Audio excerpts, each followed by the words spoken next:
Now class 5, welcome all of you.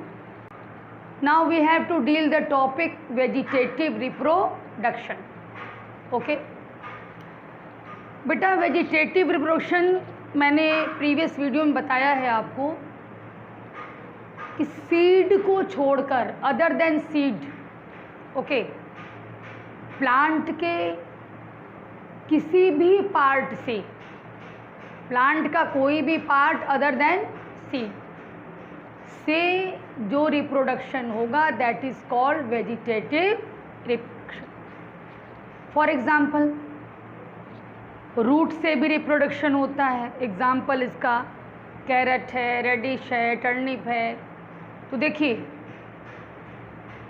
एक carat आप ले लीजिए एक्सपेरिमेंट करने के लिए.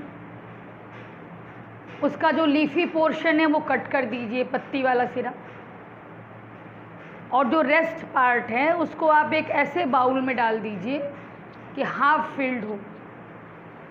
आधा पोर्शन कैरेट इमर्स्ड हो, आधा आउट ऑफ वाटर हो. ठीक है.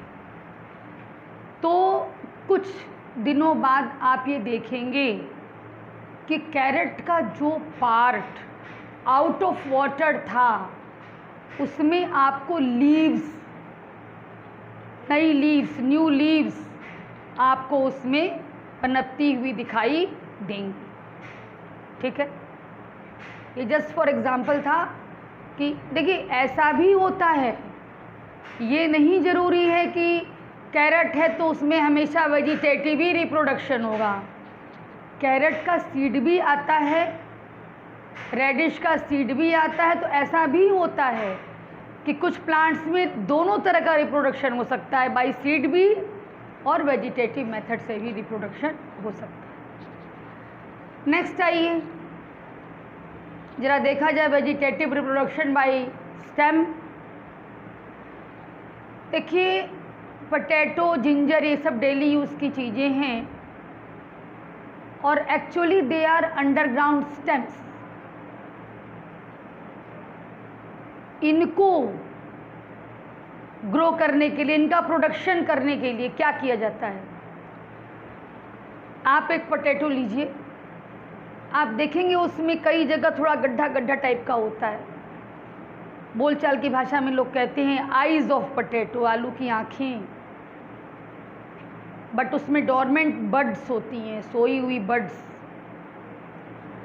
तो आलू के प्रोडक्शन के लिए क्या किया जाता है कि आलू को, यानी पोटैटो को, ऐसे पीसेस में काटा जाता है कि हर पीस में बड हो, यानी वो आई हो, आँखें जो कह रहे हैं आलू की वो हो. ठीक है. और उसके बाद सॉइल में डिस्टेंस मेंटेन करके उन पीसेस को डाल दिया जाता है और हर पीस से एक नया प्लांट बन जाता है पोटैटो. ठीक है. तो ये तो था अंडरग्राउंड स्टेम से. अब जरा ये स्टेम जो आउट ऑफ ग्राउंड है, जैसे आपने शुगर केन देखा है, गन्ना जिसको आप कहते हो, जूस पीते हो, उसका ऐसे भी खाते हो. तो उसको क्या करते हैं, उसके रिप्रोडक्शन के लिए क्या करते हैं कि आप देखो ध्यान से शुगर केन में, तो बीच बीच में उसमें भी गांठ टाइप का स्ट्रक्चर पाया जाता है. They are called nodes. Okay. तो ऐसे पीसेस में काटो कि उस पीस में नोड रहे, नोड वाली पीसेस रहे, और उसके भी टुकड़े को, शुगर केन के पीसेस को ध्यान दीजिएगा जिसमें कि नोड है, उसको अब सॉइल में डिस्टेंस मेंटेन करके आप डाल दीजिए. हर पीस से एक नया शुगर केन का प्लांट तैयार हो जाएगा. ठीक है. अब नेक्स्ट आइए vegetative reproduction through leaves. Well known example है इसका बिगोनिया और ब्रायोफिलम. इनमें क्या होता है कि लीव्स पर, लीव्स पत्तियों पर बड्स, कली, बड्स जैसे स्ट्रक्चर आ जाते हैं, बन जाते हैं, ग्रो कर जाते हैं. और वो बड कहाँ पे है, लीफ पर. और वो बड जब ज़मीन पे, सॉइल पे गिरता है तो उस बड से बिगोनिया या ब्रायोफिलम का न्यू प्लांट बन करके तैयार हो जाता है। ओके, अब नेक्स्ट आइए बाइस्पोर्स। बाइस्पोर्स रिप्रोडक्शन जो है बैक्टीरिया में भी है, फंगस में भी है, लेकिन बहुत वेल नोन फंगस में है ये। स्पोरेंजियम जैसा स्ट्रक्चर बनता है, उसके अंदर तमाम छोटे छोटे छोटे छोटे स्पोर्स होते हैं।